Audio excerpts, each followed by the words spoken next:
Welcome back, I'm Steve from Airgun Adventures, and Steve and Rab asked me if I could find you something a bit interesting air rifle wise, and this is the Kral Puncher NP02 PCP air rifle. This is a relatively inexpensive air rifle, and a couple of years ago I did a challenge with a guy in the States, a fella called Tim Miller, and we tried to shoot out a scope. He did it with a 22 long rifle at 100 yards, and I did it with with this sub 12 PCP air rifle at 50 yards, and I got a bit of a surprise. Anyway, I'll show you the clip in a minute. Before I do, I'll just quickly run through this. So it's a carbine. Really, it looks like a pistol for all intents and purposes, with a bottle on the back.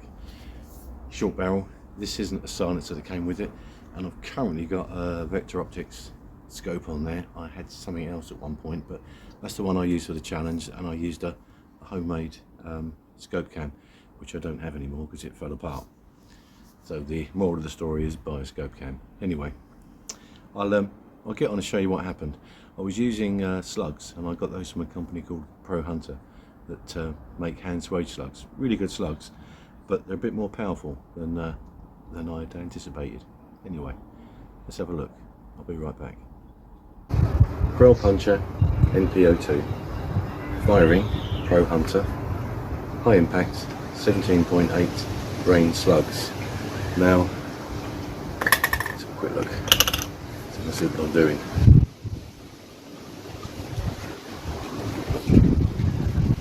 Good grief.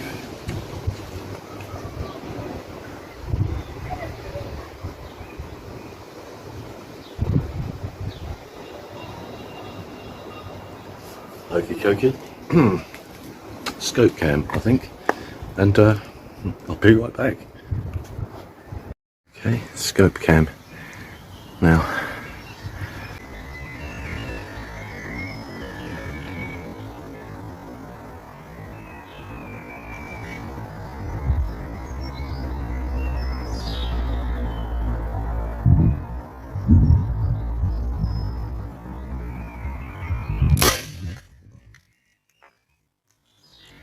oh,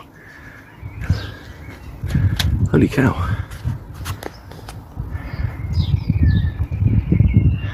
I think that's it. Let's go have a look. Well, that's gone in. Now I'll tell you what.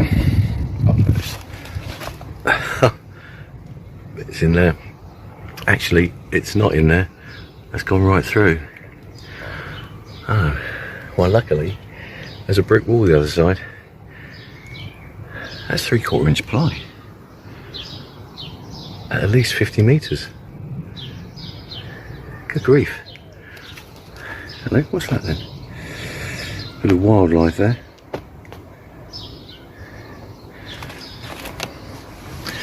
So there you go. We've gone all the way through, out the other side, and all the way through. 3/4 inch sheet of ply. I think I may have to get the chronograph out. Anyway, that's probably the luckiest shot ever. So that was it. Obviously I've adjusted this rifle more than once since then, but it does just go to show you change your ammo, particularly with some of these slugs. It's not that they fire any faster. If anything, they're probably a bit slower, but they just retain all of that power. So they come out at the end at 11 3/4 pounds, and they hit the other end at 10.5 or more. So you need to be mindful of that if you're switching up from pellets to slugs. Now, I've actually used this rifle a lot.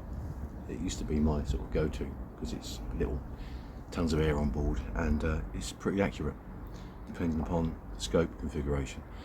I still like it, but it's moved down the pecking order now. But these are still a really good buy if you want to get into PCP air rifles. You don't want to spend a fortune. They're a good option.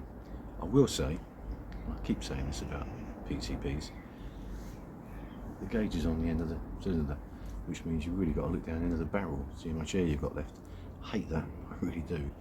And so many now have put the gauge either underneath or in the side. It doesn't cost any more to do. It's on a lot of the budget ones. I'm sure Kral will catch up. But apart from that, they're a good little piece of kit. And tons of air. So what more could you want?